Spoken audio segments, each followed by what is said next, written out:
Hello and welcome to some Star Citizen essential tips, meta advice for ship and gear loadouts, where to find different things around the verse, workarounds for problems in Star Citizen Alpha 3.8.0, basically a big tips and workarounds video. I'll give you a quick rundown of the meta in 3.8.0 currently. If you have no idea, then this will probably help you quite a bit. Some people might disagree with some of my choices, but at this stage, I'd rather do a quick sweeping generalization, sort of like to give people that are just starting out or don't know what to do at all some knowledge. And if you have a playstyle already or specific needs, or you don't agree with me, then you probably already know what you need to know. With coolers and power plants, you don't really need to worry about them.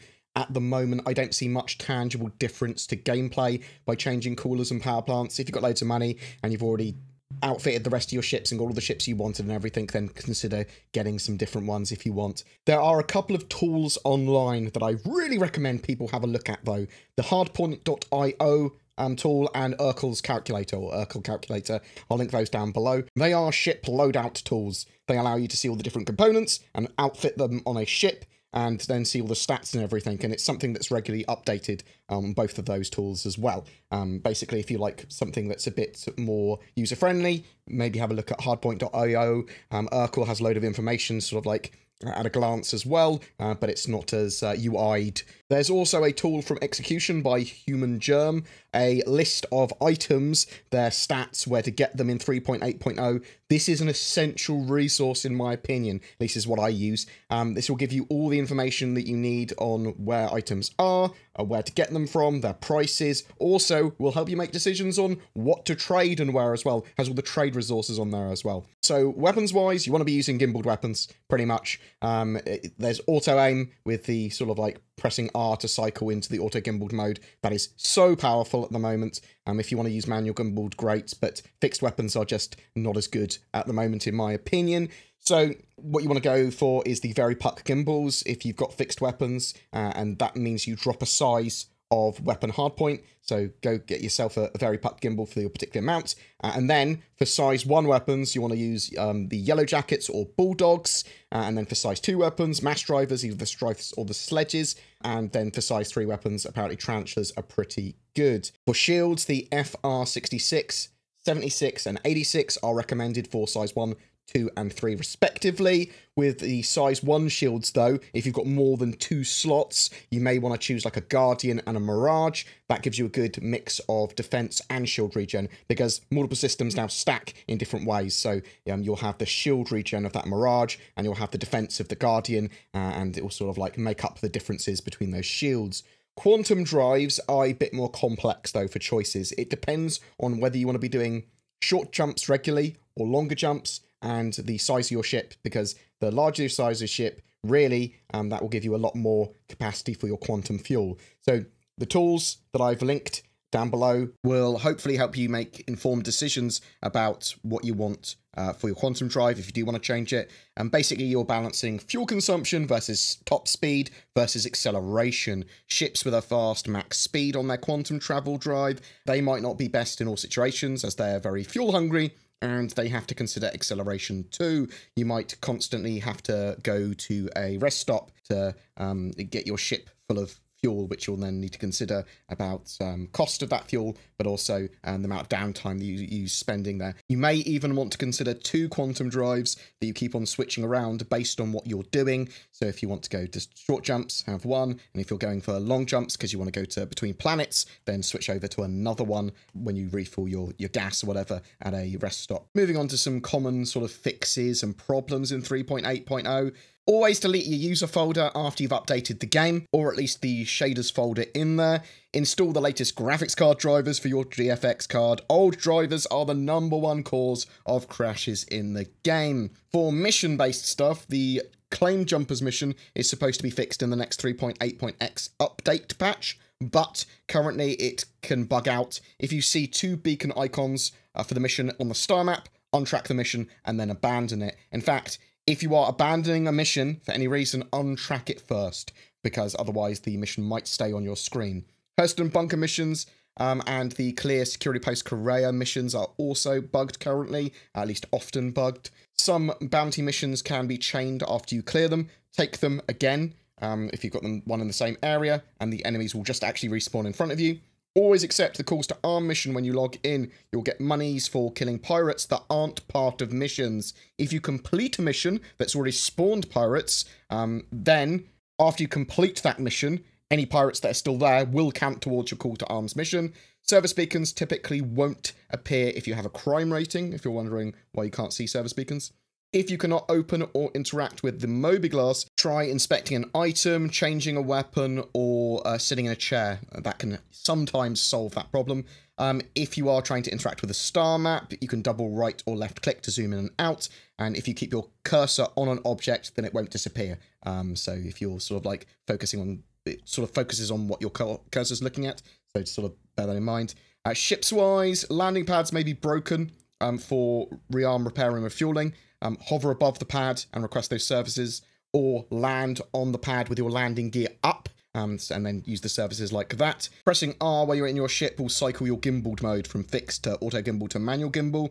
If your aim or cursor isn't doing what you want, try cycling those modes. If you are having a problem spawning your ship and the Esop terminal, the ship claim terminal, bugs out for some reason, you can't spawn it, then try moving to another terminal. Try reclaiming your ship and moving to another terminal. And then if that doesn't work, try relogging or make a service beacon and get someone else to transport you to another station or spawn location and try to getting your ship from there.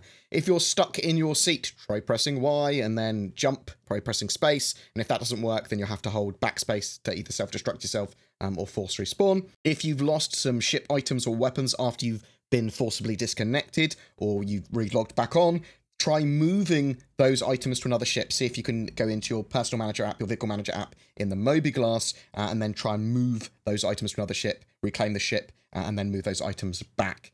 Press right shift to lock your ship's pitch and roll and yaw. That's great if you need some help taking off and landing, so that you're sort of like more stable. Renting an Arrow or Avenger Titan is a very good choice once you've got some money from a starter pack. If you want to do some bounty missions, they're a good choice of ships. If you want to go into more sort of trading stuff, then something like a Cutlass or a Freelancer is a great choice. If you get out of your ship's chair while in quantum travel, the security will not stop you, so you won't get interdicted by them, basically.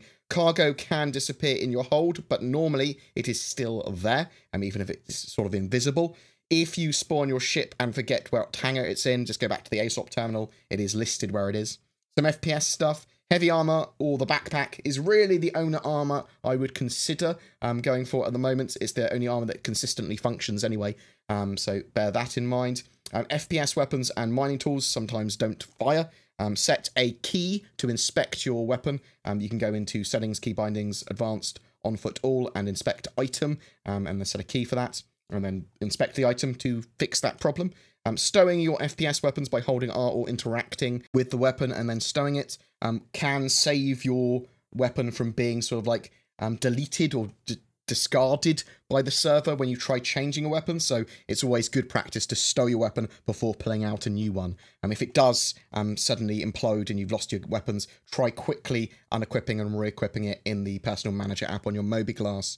Dealing damage to ship's doors and ramps will allow the doors to then be opened with interactions if they don't just pop open themselves. You can do this to NPC ships as well, and just take those NPC ships by killing the crew in the cockpit, or at least, well, anyone that's in a chair in the cockpit. For trading, if you've got a caterpillar, great. But if you don't, then, as I said, renting a Cutlass or a Freelancer can allow you to make a load of Alpha UEC from even a quick titanium and diamond run, quite a short distance. Even scrap and agricultural supplies between Port Olisar and Grimhex can make you quite a bit of money relatively safely. If you are doing very valuable trade routes in the Caterpillar or any super valuable cargo loads, I recommend after you land, log out and then log back on and deal with the cargo while the ship's in storage and it's not a sitting duck for rammers or likely to explode for other reasons. Avoid landing on low-grav moons as well with large ships like the Caterpillar, and if you want to work out what trade routes to go around and do, use those tools that I've linked down below. The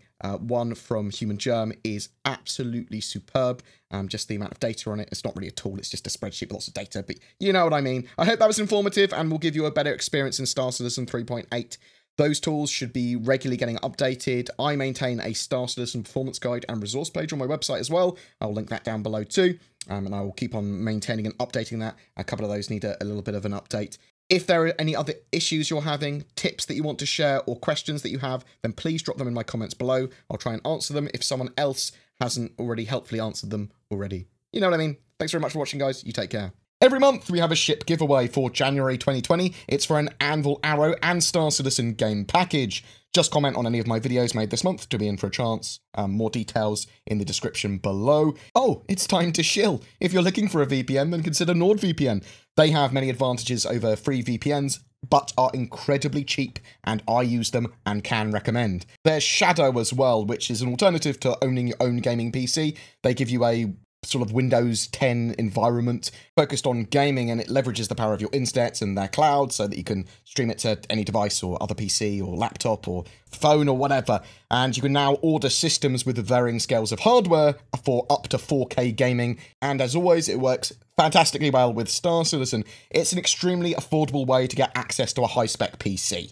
Links below to Shadow and Nord, and make sure you use the code BoredGamer to get a discount. Thank you very much for watching, and if you want to support my channel further, consider becoming a Patreon or YouTube member via the join button, or sharing my videos, or liking and subscribing. Take care, and I'll see you in the verse.